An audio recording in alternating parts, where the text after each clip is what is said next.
Սիրում եք հայկական խոհանոց, ուրեմն եկեք միասին պատրաստենք հաճարով, սնկով, հավի կրծքամսով շատ համեղ անզուգական փլավ։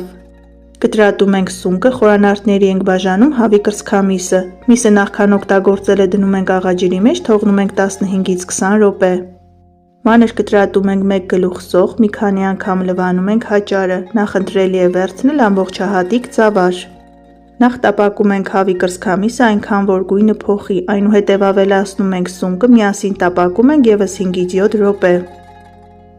Փլավը շատ համեմունքներով չենք ծարաբեռնում, որպեսզի օգտագործվող բաղադրիչների համն ու բույրը չկորցնենք, կօգտագործենք միայն նախ և սև պղպեղ, կավելացնենք սոխը և 2-ից 3 րոպե անց կանջատենք կրակը։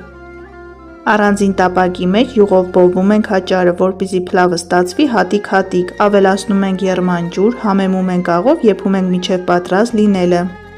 Հաճարը և ջուրը վերցնում ենք 1:3 հարաբերությամբ, այսինքն 1 բաժակ ձավարին ավելացնում ենք 3 բաժակ եռման ջուր։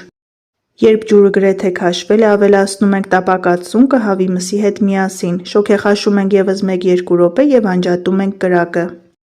Թողնում ենք փլավը հանգստանա մոտ 5 րոպե, այնուհետև մատուցում ենք, շատ համեղ է ստացվել, անպայման փորձեք։